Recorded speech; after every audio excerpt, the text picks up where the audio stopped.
Thank you for being patient. One of the most important things to understand about this story is that it is a true story.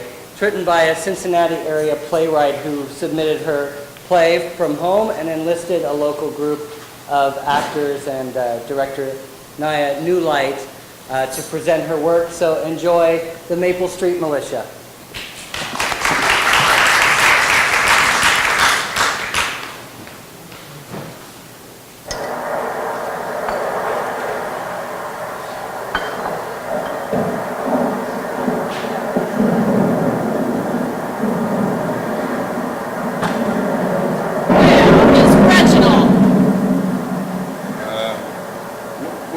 His latest invention.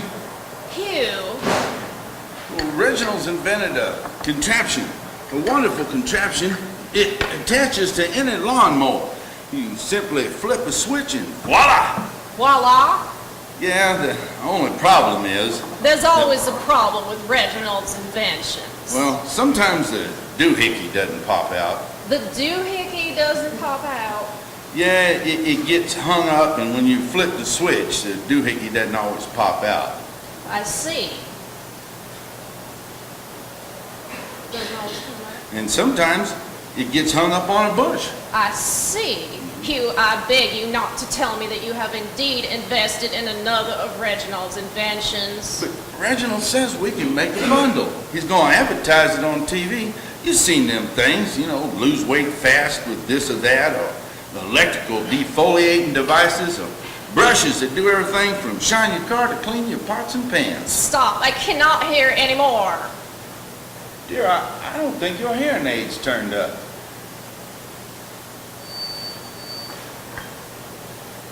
Pray, Hugh, what was Reginald's invention last 4th of July? Now, Reginald paid for the damage, Miss Prissy. A tad too much. C4? Well, Reginald thought that the rocket should have a little more zip off the launch pad. A little more zip? I don't think that hearing aid's helping.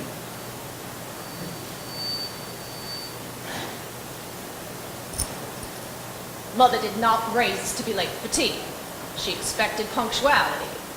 Yes, Mother, she could be a pain. Mother taught us Southern manners. Mother always said that a gentleman, or a lady for that matter, always honored commitments. Now, Prissy.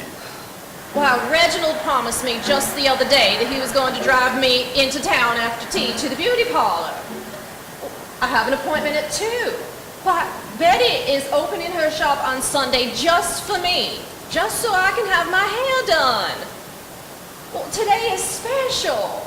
Oh, never mind me, Hugh. I'm sorry, Prissy, but Reginald can't drive you to town today. And why not? Well, the Rolls is in the garage getting the brakes relined. Well, how many times has that old Rolls Royce been in the garage this year already? 6 or 7, I suppose. Well, remind me to call Betty, will you, Hugh? Rolls. The termites that have us at their very mercy as we cannot afford an exterminator. This old mansion. A good wind would blow it over. The only thing left would be the termites. Do you remember when we were children, Hugh, how wonderful this old mansion used to be? It was one of the finest homes on Maple Street. These days, if it weren't for the termites holding this old place together, I don't know what we'd do. Roof leaks, doors creak, cellar gets flooded every spring. Forgive me, Hugh, I've been so cross this morning. Oh, my bones, they just ache. Besides, it must be the weather. They just throb in bad weather, these bones. Old bones are to be expected in the autumn of our years. Yes, as I'm reminded each day, Hugh, these old bones. Youth's regrets catch up with you when you're finally old. Sometimes I dream. It's hard to let go of dreams. But in my dreams, I dance. I dance. We have to make room for old age, Prissy. It was always there awaiting. Why, Mother wasn't as old as we are now when she passed. These days in dreams, Hugh, I find myself apologizing to ghosts, Ghost? Ghost, Hugh. Disappointment. I'm sorry, Mother. I'm sorry, I wake up saying. If only I wasn't such a disappointment to you. Try harder, practice more, she'd say. You're better than any dancer in Mrs. Hellman's ballet class. You have potential. How I came to hate that word, potential. I just wanted to dance, Hugh, that's all. Yes, I remember how you could dance. Mother of a talented dancer who became a difficult teenager who just decided to go her own way. And maybe Hugh just out of spite. Yes, and Mother. Mother, she never forgave. She had no more dreams for me, you see. She was disappointed in her daughter. And now that all of my life, what these old bones wouldn't give to dance before that young, headstrong girl had her way. Ghosts, you. You see, I'm apologizing to ghosts over here. I'm sorry, Mother. Oh, I'm sorry. Oh, Miss Prissy. You always had a quiet, caring sense about you, Hugh. You don't complain about much of anything at all. You don't have all that bravado like Reginald. You're kind and sensitive to others. You always have been. What's the expression? Laid back? Yes, that's it, more laid back. Well, my philosophy is go with the flow, as they say these days. I look at life as a big river, maybe like that river that formed the Grand Canyon ages ago. You know, Prissy, that river made its way through time, a churning through twists and turns, and little by little and inch by inch, every year, it eroded a little bit more of that rock. Now, that river might look the same to us in our lifetime, but it isn't the same. It isn't done. It's still a churning. And that old river will take you with it, Prissy, no matter how you fight, kicking and screaming, no matter what. That old river will take you with it. Well, Reginald isn't your go-with-the-flow kind of man, is he? No, he's not, Prissy. He always had to be the boss man, had to be in charge, left nothing to chance. Yeah, Reginald was always in charge. He bossed you and me around pretty much ever since we was kids. Do this, do that, he'd say, and we did. Oh, yes, we had no choice in the matter. Big, bossy kind of boy, and me just the meek little brother. Yeah, Reginald was always the leader.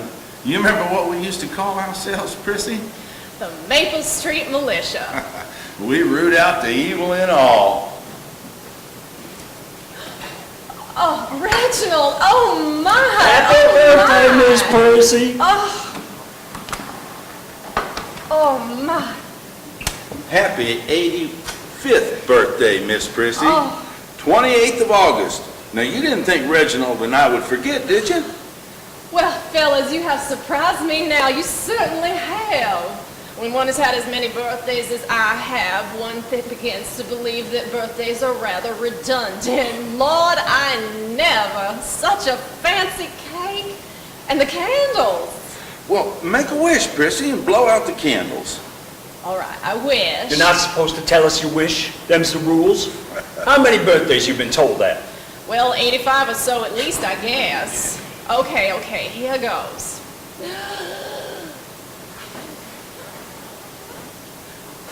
Well done, old girl. Well Well done. done, Prissy. Now cut the damn cake. And I want a big piece, and give me one of them pink roses. Yes, dear.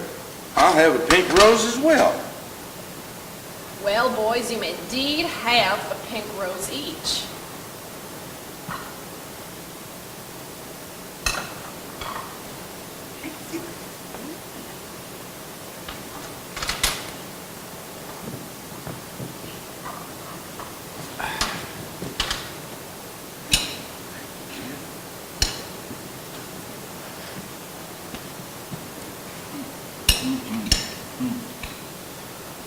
Miss Harvey made the cake. Oh, well, you must thank Marion for me. Oh, I almost forgot. The present.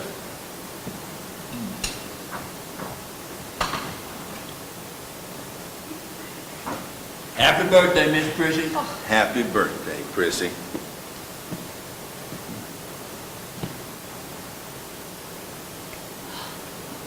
A music box. Oh my, such a wonderful gift. Thank you both so. We thought you would like it. Will you do me the honor of this dance? Well, I would be delighted, sir.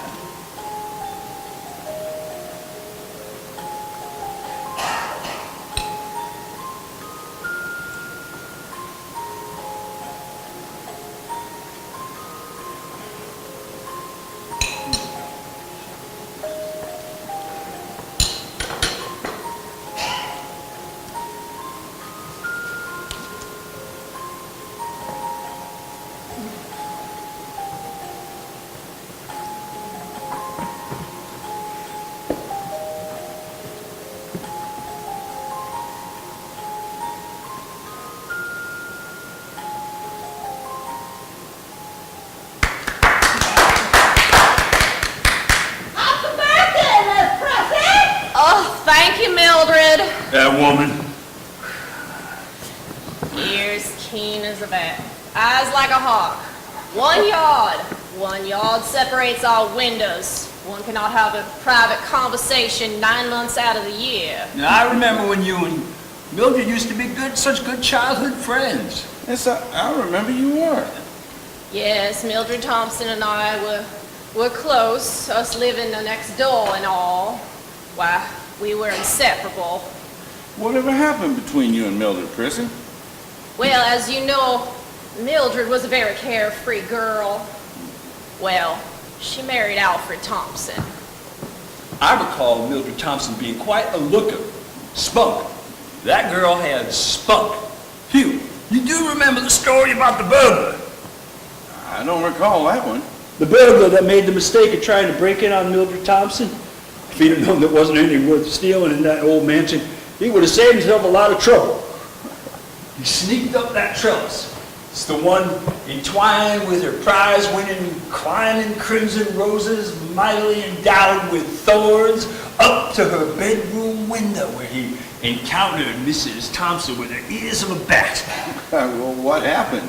Not so much what happened to Mildred Thompson, more like what happened to the burglar.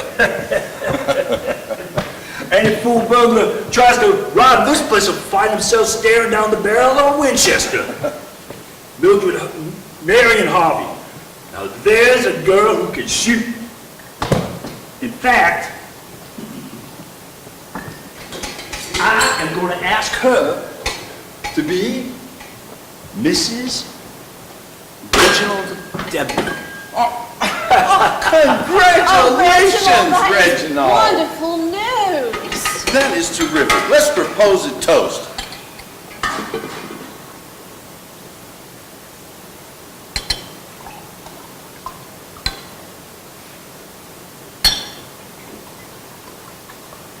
To Reginald and Miss Harvey. To Miss Harvey, the love of my life.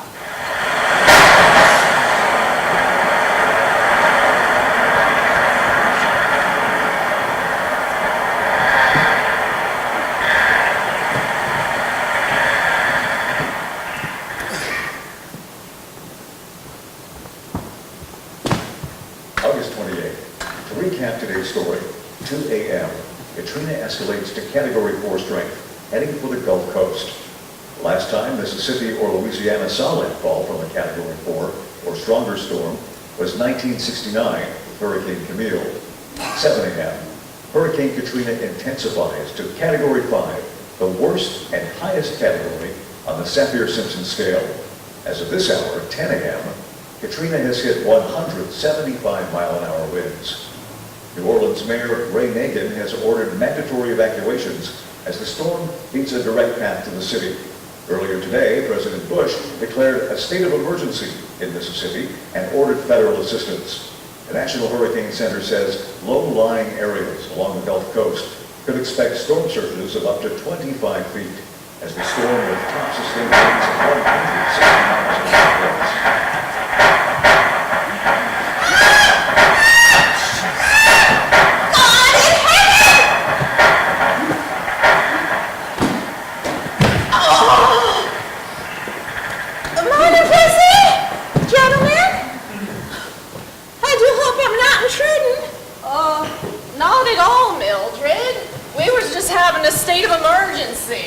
Don't you worry, ladies. The Louisiana National Guard is on its way. Oh, well, the Maple Street Militia will prevail. We root out the evil in all. My Lord, she's Rachel, help me get her on the sofa.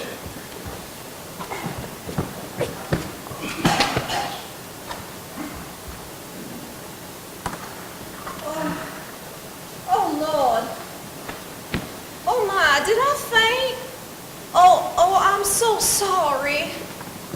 Oh, Mildred, I think I just need to take one of my midday naps. You go right ahead, do your world of good. Oh, Mildred, when we were young, we were real close. We'd play hopscotch, discuss the latest Nancy Drew, and well then eventually we just talked about boys. Yes, we were close. We were close, like sisters, really. He was my boyfriend, Mildred. How could you? I was in love with him. Mildred! He drank. He became unpredictable. He wasn't the boy I fell in love with. He became an alcoholic. He became violent when he drank, and he drank most of the time. Oh, Mildred,